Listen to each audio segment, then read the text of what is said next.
मैं Nitesh Kumar educational trip में आप लोगों का स्वागत करता हूं। आज हम लोग बात करने जा रहे हैं आपके गुप्त साम्राज्य के भाग 2 की। लेकिन हम लोग वीडियो शुरू करें उसके पहले आपको एक खुशखबरी भी दे देते हैं और एक छोटी सी बात भी आपको बता देते हैं। आप लोगों में से जितने भी लोगों को फैक्ट से संबंधित एनिमेटेड वीडियोस पसंद होंगे उनके लिए जल्द ही हम एक नई खुशखबरी लेकर के आने वाले हैं। अपने एक नए चैनल पर हम लोग उस एनिमेटेड वीडियो को लेकर के आने वाले हैं जिसके ओनर मेरे छोटे भाई आलोक शुक्ला होंगे। तो हम आशा करते हैं आप हमारी भी उस वीडियो को उतना ही ज्यादा प्यार देंगे जितना ज्यादा आपने हमें प्यार दिया है। और अगर आप पहली बार हमारे इस वीडियो को देख रहे हैं तो सबसे पहले इधर देखिए, आपको यहाँ पर लाइक का बटन दिख रहा है। तो सबसे पहले इस बटन को दबा करके आप इस वीडियो को लाइक कर दें। अब देखिए इधर, यहाँ आपको दिख रहा है सब्सक्राइब का बटन। इस सब्सक्राइब के बटन को दबा करके उसके बगल में उसका बेल आइकन है, उसको दबा के ऑल कर दीजिएगा ताकि हमारे हर एक वीडियो की नोटिफिकेशन आपको सबसे पहले मिलती रहे। बिना समय बर्बाद किए चलते हैं हम लोग अपने अगले टॉपिक की ओर। याद है ना मैंने क्या कहा, बहुत ही जल्दी हम एनिमेशन भी लेकर के आने वाले हैं। तो एनिमेशन प्रेमियों आपके लिए सबसे बड़ी खुशखबरी है ये। चलिए, गुप्त साम्राज्य और गुप्त साम्राज्य के बारे में हम लोगों ने कल इनकी जितनी भी पंचायतें थी यानी कि जितने भी राजवंश थे उनके बारे में उन्होंने बात कर लिया था कि कौन कौन सी राजवंश है, क्या क्या कर रही है, कैसे कैसे। ठीक है, हमने आपको ये बता दिया था कि उनके अंतिम जो शासक थे, जो प्रसिद्ध शासक थे, जिनका नाम था श्रीगुप्त। श्रीगुप्त के बाद अब हम लोग बात करते हैं इनके भूमि से संबंधित और इनके से रिलेटेड और इंपॉर्टेंट फैक्ट के संबंधित, जिससे प्रश्न आपके एग्जामिनेशन में बार बार नहीं 1000 बार पूछे गए हैं। देखिए, उस समय का जो कृषि योग्य भूमि हुआ करता था उस कृषि योग्य भूमि को हम लोग कहते थे क्षेत्र। यानी कि गुप्त साम्राज्य के समय में कृषि योग्य भूमि को क्या कहा जाता था, तो उसे कहा जाता था क्षेत्र। और जहां पर लोग घर बनाते थे, जहां पर बस्तियां हुआ करती थी, रहने योग्य जो भूमि कर होती थी, वास करने योग्य जो भूमि होती थी, उसे हम लोग कहते थे वास्तु। ठीक है, जो पशुओं के चारा के लिए जो भूमि आवंटित की जाती थी उसको हम लोग कहते थे क्या, चारागाह भूमि। इसको तो आज भी चारागाह ही कहते हैं। ठीक है, और जिसके ऊपर किसी का अधिकार नहीं होता था, जो जंगली भूमि होती थी, उस जंगली भूमि को हम लोग कहते थे क्या, अप्रहत। क्या कहते थे, अप्रहत। अप्रहत का मतलब होता है जिस पर किसी का अधिकार न हो। ठीक है, तो जंगली भूमि को क्या कहते थे, अप्रहत कहते थे। और कुछ ऐसी बंजर ऊसर भूमि होती थी जिसके ऊपर खेती नहीं की जाती थी, तो ऐसी भूमि जो जोतने योग्य नहीं होती थी उसको कहते थे सील। ठीक है, आपको मैंने बताया था कि जो आपकी गुप्त साम्राज्य के जितने भी राजा थे वह वैष्णव धर्म के अनुयायी थे। और वैष्णव धर्म के अनुयायी होने का मतलब कि उनके राज्य में सबसे ज्यादा जो मंदिर बनाए गए वह या तो भगवान विष्णु के बनाए गए या फिर भगवान शिव के बनाए गए। ठीक है, तो सबसे ज्यादा जो प्रमुख मंदिर हैं उनके बारे में हम लोग बात करते हैं। साथ ही साथ एक छोटी सी बात मैं आपको यह बता दूं कि सबसे पहले, इसके पहले यानी कि गुप्त साम्राज्य के पहले ज्यादातर लोग गुफाओं में भगवान की पूजा करते थे।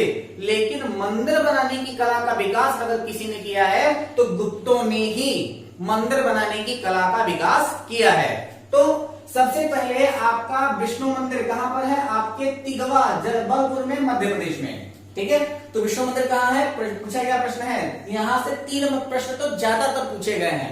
कौन कौन सा, तो एक आपका शिव मंदिर, दशावतार मंदिर, पार्वती मंदिर। आप उठा करके पेपर खोज लो, उस पेपर में आपको ये 3 प्रश्न तो ज्यादातर मिल जाएंगे।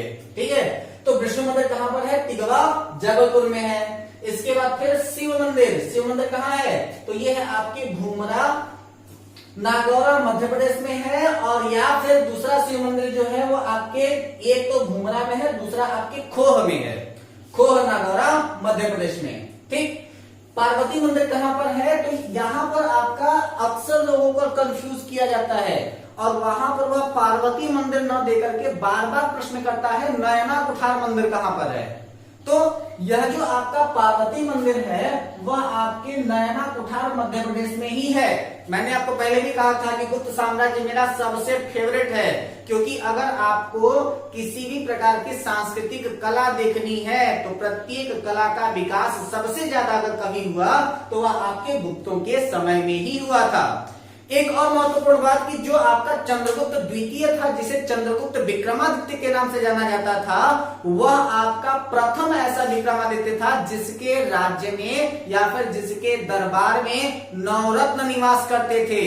और हमें अपनी भारतीयता के ऊपर गर्व कराने वाले सबसे ज्यादा प्रसिद्ध संस्कृत के प्रथम कवि जिन्हें माना जाता है कालिदास जी, चंद्रगुप्त विक्रमादित्य के ही राजदरबारी थे। दूसरा बात कि हम लोग अपना गर्व करते हैं कि गणित की खोज करने वाले हम हैं, यानी कि जीरो और दशमलव देने वाले दुनिया को हम हैं, यानी कि उसको देने वाले आर्यभट्ट, और आर्यभट्ट भी चंद्रगुप्त विक्रमादित्य के ही राजदरबारी थे। ठीक है, इसके समय के बाद हम लोग देखें क्या कि एक सबसे बड़ी एक कहानी लिखी गई जिसे हम लोग आचार्य विष्णु शर्मा के द्वारा लिखी गई कहानी, जो कि उस समय संस्कृत में लिखी गई थी, जिसका वर्तमान समय में हिंदी अनुवाद किया गया है।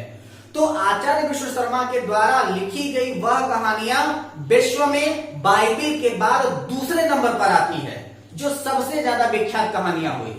सबसे पहले नंबर पर आपकी बाइबिल और दूसरे नंबर पर आपके आचार्य विष्णु शर्मा के द्वारा लिखी गई आपकी वो जो कहानियां हैं जिनको 5 भागों में बांटा था आचार्य विष्णु शर्मा ने, उसकी बात आती है। यह सबसे प्रसिद्ध कहानियां हैं, और उन प्रसिद्ध कहानियों को लिखने के बाद वो भी आपके किसके दरबार में थे, तो आचार्य विष्णु शर्मा भी चंद्रगुप्त विक्रमादित्य के ही समय थे, वह गुप्त साम्राज्य के ही समय में थे। ठीक है, इसलिए यह आपके सांस्कृतिक कला के क्षेत्र के विकास के लिए गुप्त साम्राज्य सबसे ज्यादा प्रभावी माना जाता है। समझ में आई बात? तो अब देखिए दशावतार मंदिर कहां पर है, तो दशावतार मंदिर है आपका देवगढ़ ललितपुर उत्तर प्रदेश में। देवगढ़ का दशावतार मंदिर कई बार पूछा गया प्रश्न है, ये कहां पर है आपके ललितपुर उत्तर प्रदेश में है। और इसके बारे में अभी जो है आपका यूनेस्को ने भी विष्णु के दशावतार मंदिर को यूनेस्को नेटवर्क में शामिल कर दिया है। इसके बाद फिर भीतरगांव मंदिर, ये 2-3 बार का पूछा गया क्वेश्चन है, ये कहां पर है आपके भीतरगांव मंदिर है। अब यहाँ पर मैंने इसको 2 अलग अलग भागों में बांट दिया है। एक्चुअली मैंने किया क्या है कि ये जो आपका भीतरगांव मंदिर है, इसी को लक्ष्मण मंदिर के भी नाम से जाना जाता है। तो कभी कभी कंफ्यूज करने के लिए इसको भीतरगांव मंदिर दे देता है, कभी कभी लक्ष्मण मंदिर दे देता है। ये कहां पर है आपके भीतरगांव कानपुर उत्तर प्रदेश में है, और यह प्रथम मंदिर ऐसा है जो कि ईंटों के द्वारा निर्मित किया गया था।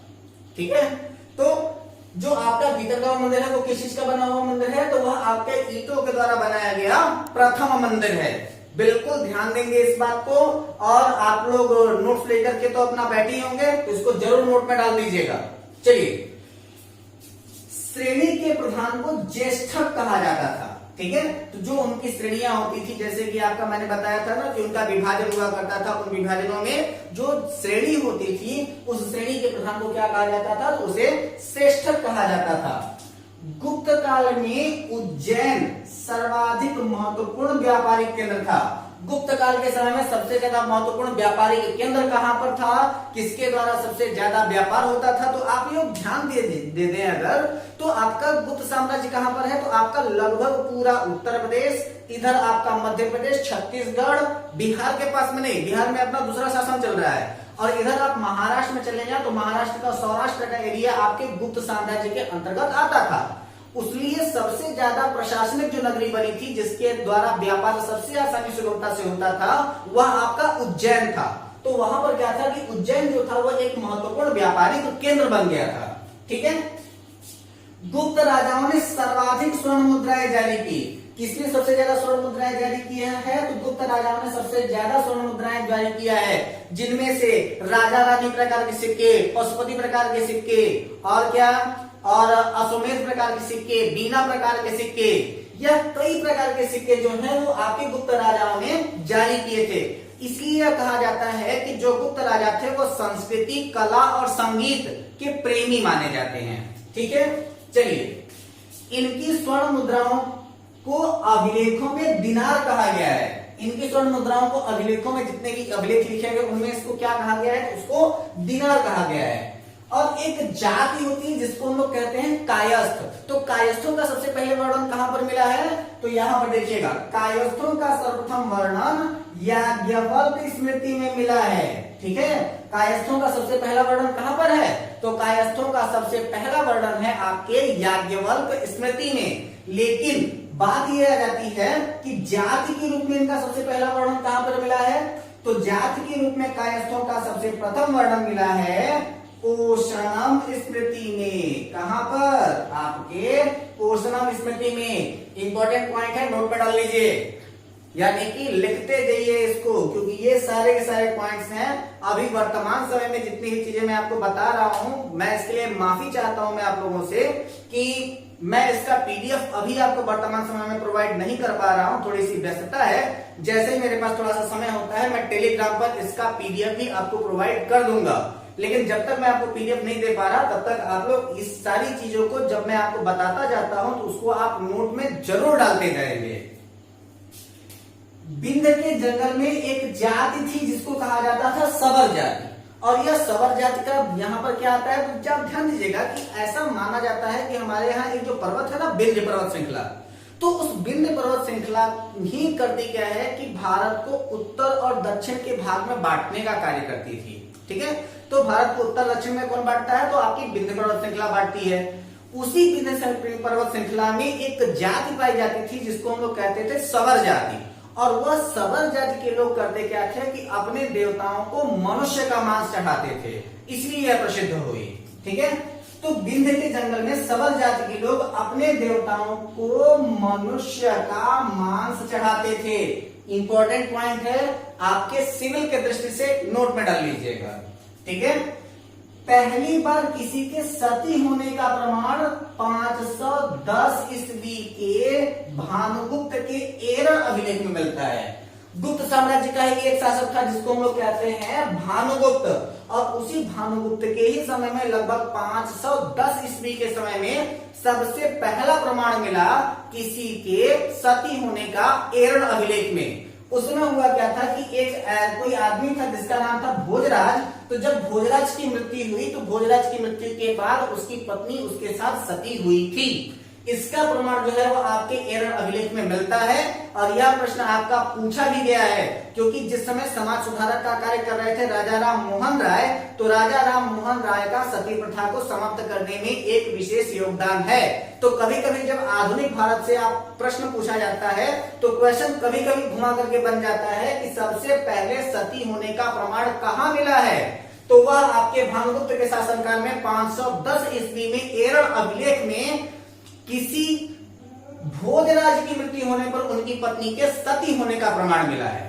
गुप्त काल में जो वैश्यावृत्ति करने वाली महिलाएं थी उनको गणिका कहा जाता था। आप लोगों को शायद एक बात याद होगी, व्याध, गणिका, गज, अजामिल, साखी निगमन बने। ऐसा कहीं कोई एक लाइन आपने सुना है क्या कि भगवान विष्णु की दया किनके पर हुई? तो व्याध, जो कि व्याध था, जो कि राम राम की जगह पर मरा जपते जपते वह एक ब्रह्मर्षि के रूप में परिवर्तित हुआ, जिसे लोग वाल्मीकि के नाम से जानते हैं। तो व्याध, गणिका, गज, अजामिल, यह सब के सब हरि कृपा की वजह से अपनी मुक्ति को प्राप्त कर लिए थे। तो ध्यान दीजिएगा कि गुप्त काल में इसी वेश्यावृत्ति करने वाली महिलाओं को गणिका कहा जाता था, और जो वृद्ध वेश्याएं होती थी उनको कुट्टन कहा जाता था। क्या कहा जाता था? तो उनको कुट्टन कहा जाता था। तो जो गुप्त काल में वैश्यावृत्ति करने वाली महिलाएं थी उनको गणिका कहा जाता था, और जो वृद्ध वेश्याएं थी उनको कुट्टनी कहा जाता था। ठीक, यह भी इंपॉर्टेंट पॉइंट है, नोट डाल लीजिएगा। चलिए, इसके बाद फिर गुप्त साम्राज्य में वैष्णव धर्म के अनुयायी थे, इन्होंने इसे राजधर्म बनाया था। जो आपके, मैंने भी थोड़ी देर पहले भी आपको इस बारे में बताया था कि जो आपके गुप्त साम्राज्य के राजा थे वह वैष्णव धर्म के अनुयायी थे, और इन्होंने किया क्या था कि इसे अपना राजधर्म बनाया था। इसका मतलब यह है कि गुप्त साम्राज्य के समय में ज्यादातर लोग किस धर्म को मानने वाले थे? तो ध्यान दीजिएगा कि इतिहास गवाह है कि जिस राजा का शासन काल होता है उस धर्म का प्रभुत्व होता है, चाहे वो कोई भी राजा हो। ठीक है, यानी कि राजा बौद्ध धर्म का अनुयायी तो उसके क्षेत्र में बौद्ध धर्म का प्रचार सबसे ज्यादा होगा। राजा अगर वैष्णव धर्म का अनुयायी तो वैष्णव धर्म का प्रचार सबसे ज्यादा होगा। तो जो आपकी गुप्त साम्राज्य के राजा थे वो वैष्णव धर्म के अनुयायी थे, और उन्होंने वैष्णव धर्म को ही क्या बनाया था? राजधर्म बनाया था। और विष्णु का वाहन गरुण गुप्तों का राज चिन्ह था। तो गुप्त साम्राज्य का राज चिन्ह क्या? गरुड़ है, और उसी के बाद गरुड़ प्रकार के सिक्के भी चलाए गए थे। ठीक है। तो गुप्त साम्राज्य वैष्णव धर्म के अनुयायी थे, उन्होंने इसे राजधर्म बनाया था। विष्णु का वाहन गरुड़ गुप्तों का राज चिन्ह था। ठीक, चलिए आगे देखते हैं। गुप्त काल में वैष्णव धर्म संबंधित सबसे महत्वपूर्ण अवशेष देवगढ़ का किला है। देवगढ़ कहाँ? ललितपुर में, बताया मैंने, ये देखिए, ठीक है। तो गुप्तों के काल में वैष्णव धर्म से संबंधित सबसे महत्वपूर्ण अवशेष क्या है? देवगढ़ का किला, ललितपुर, उत्तर प्रदेश, ठीक है। दशावतार मंदिर है।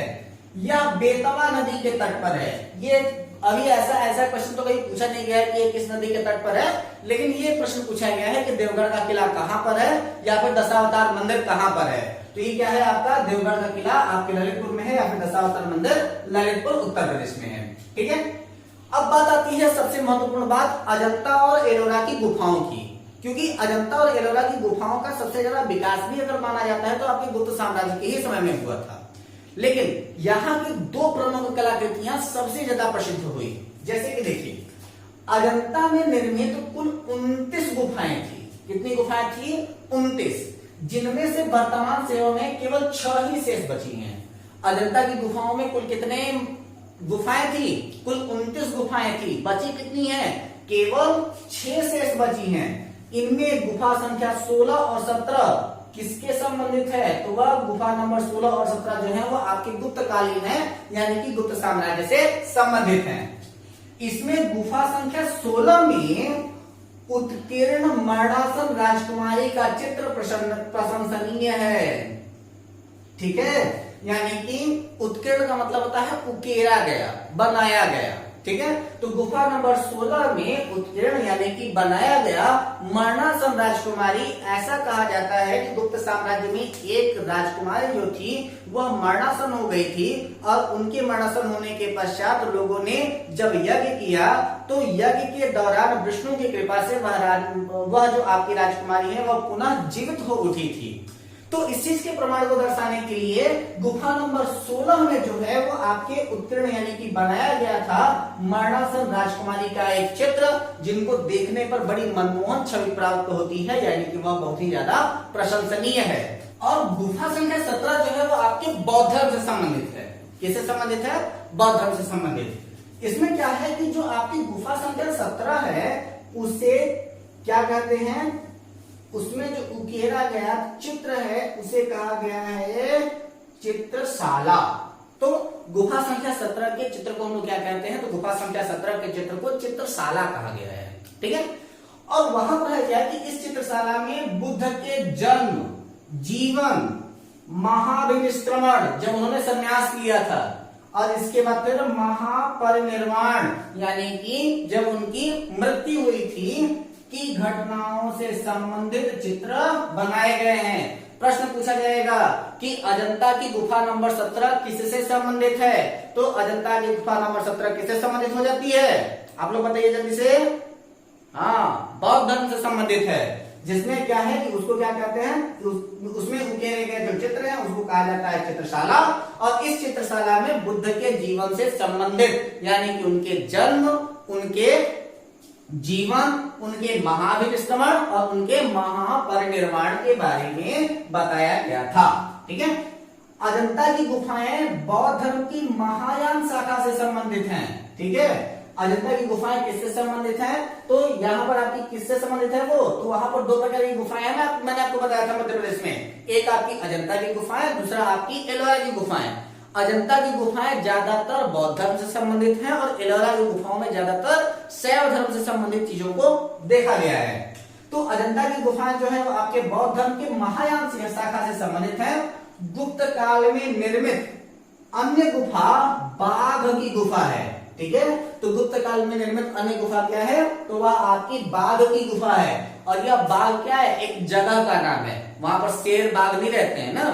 तो बाघ की गुफा है जो ग्वालियर के समीप बाघ नामक स्थान पर विंध्य पर्वत को काट कर बनाई गई है।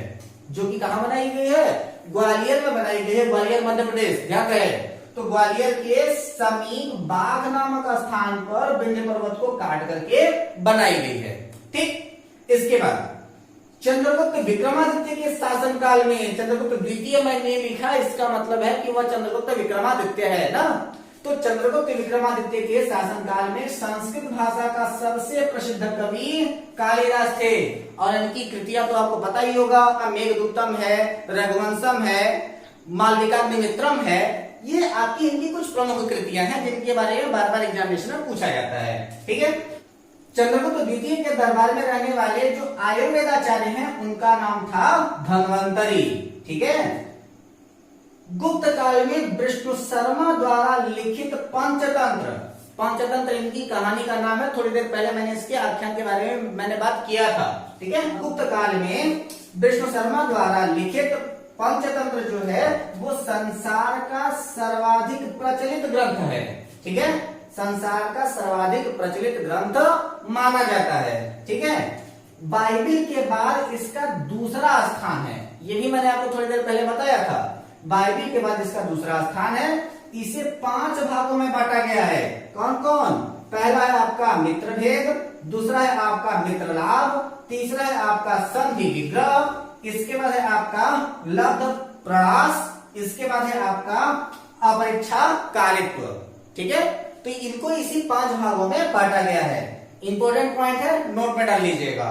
चलिए, आर्यभट्ट ने आर्यभट्टियम एवं सूर्य सिद्धांत में इनकी 2 प्रमुख पुस्तकें हुई आर्यभट्ट की। कौन कौन सी? आर्यभट्टियम और सूर्य सिद्धांत नामक ग्रंथ लिखा था। और इसमें उन्होंने सबसे पहली बार वो कैपलर वपलर जो है ना, वो सब के सब बाद में आए, वो सब अपवाद हैं। सबसे पहले सूर्य सिद्धांत का वर्णन किसी ने किया था तो वह आपके आर्यभट्ट थे। वो एक गाना है ना, है प्रीत जहां की सदा, उसमें क्या बताया गया है कि जब 0 दिया मेरे भारत ने दुनिया को तब गिनती आई। ठीक है, तो उस 0 का आविष्कार करने वाले कौन है? तो हमारे आर्यभट्ट जी ही हैं। और इन्होंने सबसे पहले बार बताया था। कैपलर का आप लोग ग्रहों संबंधित नियम को तो आपने पढ़ा होगा, लेकिन उससे भी पहले ग्रहों का नियम बताने वाले या फिर यह बताने वाले कि पृथ्वी सूर्य के चारों ओर घूमती है, वह बताने वाले कौन है? तो वह आपके आर्यभट्ट ही हैं। इसके पहले हम लोग जानते क्या थे कि पृथ्वी स्थिर है, सूर्य चक्कर लगा रहा है। लेकिन आर्यभट्ट ने यह बताया कि सूर्य स्थिर है और पृथ्वी सूर्य का चक्कर लगाती है। फिर बाद में जब आपके भूगोल का विकास हुआ तब पता चला कि ब्रह्मांड की कोई भी चीजें स्थिर नहीं है, यानी कि सूर्य भी आकाशगंगा का चक्कर लगा रहा है। अगला बात कि चंद्रगुप्त विक्रमादित्य के दरबार में रहने वाले प्रसिद्ध विद्वान जो है वो आपके वाराहमिहिर हैं, धन्वंतरी हैं और ब्रह्मगुप्त हैं। मैंने आपको पहले बताया कि इनके दरबार में नवरत्न निवास करते थे। जिनके प्रसिद्ध विद्वानों में से मैंने आपको किसको किसको बता दिया? तो आपको मैंने कालिदास के बारे में बता दिया, धन्वंतरी के बारे में बता दिया, आर्यभट्ट के बारे में बता दिया, वाराहमिहिर के बारे में बता दिया, ब्रह्मगुप्त के बारे में बता दिया और आपके आचार्य विष्णु शर्मा के बारे में बता दिया। ऐसे ही करके इनके कुल 9 जो थे वो इनके नवरत्न माने जाते थे। इसके बाद फिर नवरत्न कहाँ हुए? तो वह आपके मेडिवल हिस्ट्री में आप जाएंगे, जब अकबर को पढ़ेंगे तो वहां पर अकबर के भी राज दरबार में नवरत्न थे। ठीक है, इसके बाद पुराणों की वर्तमान रूप की रचना गुप्त काल में हुई। इसमें ऐतिहासिक परंपराओं का उल्लेख है। तो पुराणों का वर्तमान रूप जो हम लोग को देखने को मिलता है, इसकी रचना कब हुई है? तो वह आपके गुप्त काल में हुई है, जिसमें ऐतिहासिक परंपराओं का उल्लेख मिलता है। गुप्त काल की राजकीय भाषा क्या थी? तो वह आपकी प्राकृत थी। ठीक है, और गुप्त काल में चांदी के सिक्के को रुपया का कहा जाता था। आज के डेट में हम लोग रुपया कहते हैं ना, तो यह आपका जो रुपया है वह इसी रुपया का ही बदला हुआ रूप है। ठीक है, तो चांदी के सिक्के को क्या कहा जाता था? तो रुपया का कहा जाता था। याज्ञवल्क, नारद और कात्यायन एवं बृहस्पति स्मृतियों की रचना गुप्त काल में ही हुई थी। तो याज्ञवल्क स्मृति, नारद स्मृति, कात्यायन स्मृति एवं बृहस्पति स्मृति की रचना कब हुई है? तो वह आपके गुप्त काल में ही हुई है। मंदिर बनाने की कला का विकास गुप्त काल में हुआ है। इसके पहले मंदिर नहीं बनते थे। ठीक है, तो मंदिर बनाने की कला का विकास कब से हुआ है? तो आपके गुप्त काल में ही मंदिर बनाने की कला का निर्माण हुआ है। और ईंटों के द्वारा बनाया गया पहला मंदिर जो है वह आपका कौन सा है? भीतरगांव मंदिर है। ठीक, चलिए, सांस्कृतिक उपलब्धियों के कारण गुप्त काल को भारतीय इतिहास का स्वर्ण युग कहा जाता है। ऐतिहासिक उपलब्धियों के ही कारण जो आपका गुप्त साम्राज्य है, जो आपका गुप्त काल है, इसे क्या कहते हैं? भारतीय इतिहास का स्वर्ण युग कहा जाता है। अब तो आपको पता चल ही गया होगा कि आखिर ये मेरा इतना फेवरेट क्यों है। तो हम आशा करते हैं आपको हमारी यह वीडियो पसंद आई होगी। अगर आपको हमारी यह वीडियो पसंद आई हो तो इधर देखिए लाइक और इधर देखिए सब्सक्राइब, यह दोनों कार्य आप जरूर करें। जितना ज्यादा अब तक आपने हमको प्यार दिया है उससे कहीं ज्यादा आप हमें प्यार दें। हम आपके इसी प्यार और आपके इसी सम्मान के भूखे हैं। तो मिलते हैं अपने अगले वीडियो में ऐसे कुछ नए फैक्ट के साथ। तब तक बने रहे हमारे साथ। नमस्कार, जय हिंद, बेस्ट ऑफ लक।